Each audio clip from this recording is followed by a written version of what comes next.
علیہ۔ اعوذ باللہ السمیع العلیم من الشیطان الرجیم، بسم اللہ الرحمن الرحیم۔ وَلَن تَرْضَىٰ عَنْكَ الْيَهُودُ وَلَا النَّصَارَىٰ حَتَّىٰ تَتَّبِعَ مِلَّتَهُمْ۔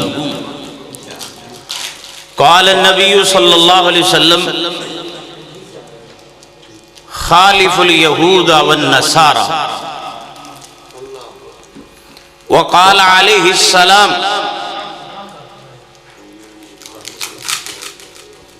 لعن اللہ اليہود والنصارى اتخذوا قبور انبیائہم مساجدا۔ آج کی اس خوبصورت محفل میں ہمارے مہمان خصوصی جن کا خصوصی خطاب ہوگا وہ ہمارے اسٹیج کی رونق بلبل قرآن اور میرے بڑے بھائی رانا حافظ محمد عثمان شاکر صاحب ہیں۔ میں دل کی اتھا گہرائیوں سے کھڈیاں تشریف آوری پر انہیں ویلکم کہتا ہوں اور آپ حضرات کے لیے دعا گو ہوں۔ اللہ تعالیٰ آپ سب کا اخلاص اور پیار اپنی بارگاہ میں قبول فرمائے۔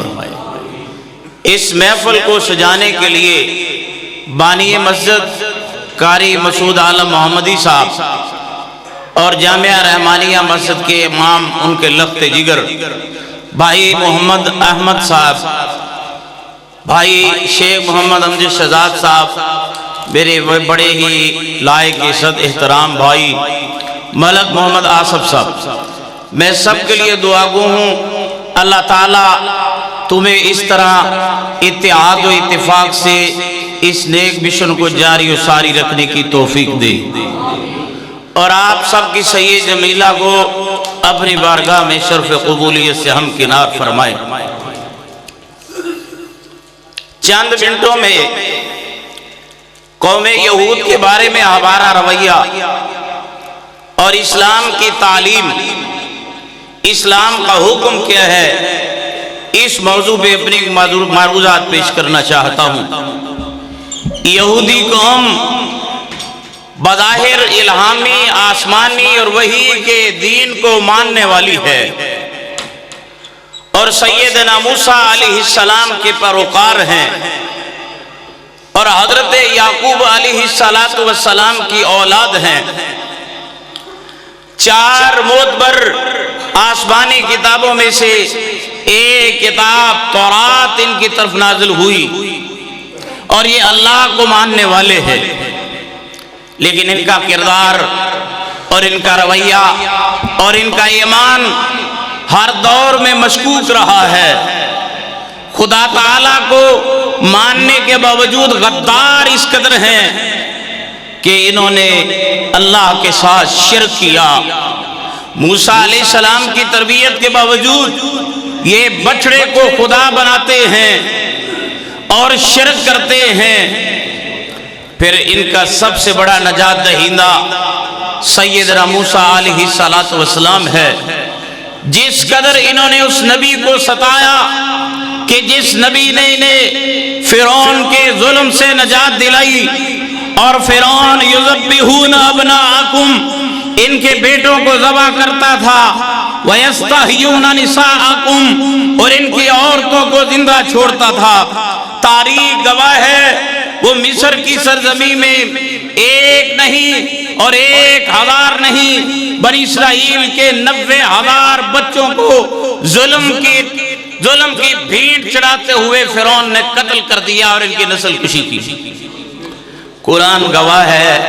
پھر اللہ تعالیٰ نے موسیٰ علیہ السلام کو نجات دہندہ بنا کر قرآن فرماتا ہے وَأَغْرَقْنَا آلَ فِرْعَوْنَ وَأَنْتُمْ تَنْظُرُونَ، تم اپنی آنکھوں سے دیکھ رہے تھے، ہم نے انہی راستوں پہ فرعون کو غرق کیا جن راستوں سے دریائے نیل سے تمہیں نجات کے لیے گلیاں دی۔ اب یہ قرآن کی حقیقت ہے اور یہ قرآن کی تاریخ ہے اور یہ قرآن کا بیان ہے۔ اس نبی کے ساتھ کیا کیا انہوں نے؟ قرآن یہ فرماتا ہے یا ایھا الذین آمنوا لا تکونوا کالذین آذوا موسیٰ فبرأہ اللہ وکان عند اللہ وجیہا، کہ مومنو تم ان لوگوں کی طرح نہ ہو جاؤ جس طرح موسیٰ علیہ السلام کی قوم نے اپنے نبی کو ستایا، تم اس طرح محمد صلی اللہ علیہ وسلم کو مت سمجھ۔ شرم و حیا والے پیغمبر تھے، اور یہ حیا باختہ قوم، یہ ننگے نہاتے تھے، تو حضرت موسیٰ علیہ السلام کو ان کی اس حرکت سے سخت نفرت تھی، تو انہوں نے الزام لگا دیا کہ موسیٰ علیہ السلام کو نعوذ باللہ فی البری ہے، یا ان کو یہ جسم میں کوئی مرض ہے، یا جسمانی طور پر یہ بیمار ہے۔ نبی کو ستانے والے یہ تورات کو انہوں نے نبذ فریق منہم کتاب اللہ وراء ظہورہم، اپنی کمروں کے پیچھے چھوڑ دیا اور تورات کی تعلیمات پہ عمل نہیں کیا ہے، اور یہ لعنتی قوم ہے۔ اللہ نے ان کے اوپر عذاب نازل کیے۔ قرآن کہتا ہے ضربت علیہم الذلۃ والمسکنہ، یہ پرلے درجے کے دنیا دار اور ملعون قوم ہے۔ تو میرے بھائیوں، میرے دوستو، رسول اللہ صلی اللہ علیہ وسلم کو جب پتہ چلا کہ یہودی قوم یہ اسلام کے ساتھ اور اہل اسلام کے ساتھ اور میرے ساتھ چارٹر اور مدینہ میں بدعہدی کرتی ہے، تو نبی کائنات صلی اللہ علیہ وسلم نے ان کو وہاں سے نکال دیا، اور یہ جا کر خیبر میں آباد ہوئے، اور پھر خیبر کو فتح کیا۔ آخری کموس نامی قلعہ سیدنا علی المرتضیٰ نے فتح کیا، اور ان ذلیلوں کو وہاں سے نکال دیا گیا۔ پھر یہ حکم ہوا اخرج الیہود من جزیرۃ العرب، انہیں عرب کے جزیرہ اور خطہ سے نکال دیا جائے، اور پھر سیدنا عمر رضی اللہ تعالیٰ عنہ نے ان کی خباثتوں کی وجہ سے انہیں عرب سے نکال دیا ہے۔ نبی رحمت صلی اللہ علیہ وسلم عشرہ کو یہ یوم عاشور کو روزہ رکھتے تھے، اور جب انہیں پتا چلا کہ یہودی بھی روزہ رکھتے ہیں تو آپ نے فرمایا آئندہ سال میں زندہ رہا تو میں 9 کا بھی روزہ رکھوں گا۔ جب آپ کو یہ خبر ہوئی کہ یہودی اپنے سر کے بال جب کنگھی کرتے ہیں تو ٹیڑھا چیر نکالتے ہیں، مانگ نکالتے ہیں، تو نبی رحمت صلی اللہ علیہ وسلم نے فرمایا درمیان سے مانگ نکالو اور ان کی مخالفت کیا کرو۔ خالف الیہود والنصارى، یہودیوں کی مخالفت کرو، عیسائیوں کی مخالفت کرو۔ کس بات میں مخالفت کریں؟ آج ہم ان کے کلچر کے اندر ان کی مخالفت کریں، ان کی تہذیب کے اندر ان کی مخالفت کریں، ان کے کردار کے اعتبار سے ان کی مخالفت کریں، ان کے افکار کے اعتبار سے ان کی مخالفت کریں، اعمال کے اعتبار سے ان یہودیوں کی مخالفت کریں۔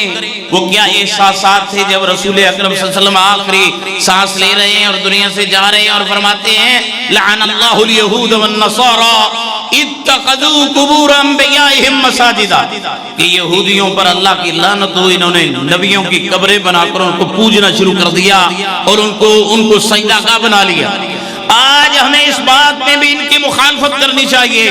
یہ قبر پرستی یہ یہود کی سازش ہے، اور یہ یہود کا شرک ہے۔ تمام دنیا کے مسلمان اگر یہودیوں کو مخالفت کرنا چاہتے ہیں تو قبر پرستی کو چھوڑ دیں، قبروں کی پوجا کو چھوڑ دیں، اور قبروں کے اوپر سر اور ماتھا ٹیکنے کے عمل کو چھوڑ دیں۔ کس کس بات پہ ہم ان کی مخالفت کریں؟